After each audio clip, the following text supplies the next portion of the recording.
বিয়ের আগে ছিলাম একরকম আর বিয়ের পর হয়েছি আর এক রকম। এটা তো সবার মেয়েদেরই জীবন কাহিনী বললেই চলে। বিয়ের আগে একরকম হয়, বিয়ের পরে আর এক রকম, এটা তো হতেই হবে, কারণ এটা জীবনের নীতি। সেই হোক। আর আমার ঠাম্মা ছিল হচ্ছে খাঁটি বরিশাল। খাঁটি বরিশাল বলতে গেলে যেটাকে তোমরা বুঝে দেখো সেটাই।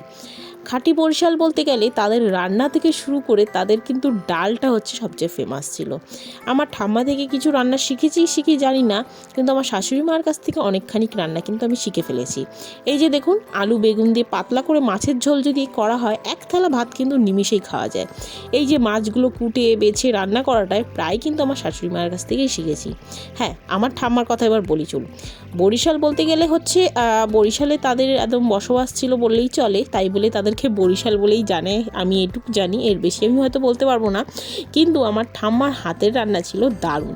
যেরকমটা ধরুন কষা কষা বা একটা মাখা মাখা ব্যাপার ছিল জিনিসটার মধ্যে। আর উনি প্রচণ্ড পরিমাণে রাঁধতে খুব ভালোবাসতো, রান্নার রসিক যাকে বলে। এই দেখুন, আমি কিন্তু একটা এবার ভিডিওর জন্য ট্রাইপড অর্ডার করে ফেলেছিলাম, সেটা আজকে চলেও এসেছি। আজকে শনিবার ছিল বলে কালি দুটো অর্ডার ছিল, সেগুলো নিতেও আসবে। আর এই দেখুন, সরস্বতী পুজো কিন্তু প্রায় কাছেই চলে এসেছে। আমাদের বাড়িতে সরস্বতীর কাজ কিন্তু শুরু হয়ে গেছে একদম জোর কদমে। এরপর তোমাদের সাথে শেয়ারও করব সরস্বতীগুলো তৈরি হয়েছিল কিভাবে। আর সন্ধেবেলায় হঠাৎ করে ঘর থেকে আওয়াজ পাচ্ছি, বাজনার আওয়াজ। সে কেন চাই তোমাদের সাথে শেয়ার করি চলো।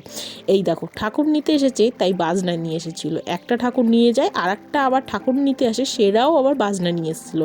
তারা তো আবার ঘরের মধ্যেই নাচ শুরু করে দিয়েছিল। এইসব দেখে কিন্তু ভালোই লাগে। আমাদের বাড়ির যখন পুজো হয় তখন কিন্তু বেশ আনন্দ হয়, সেটাও তোমাদের সাথে কিন্তু শেয়ার করব অবশ্যই।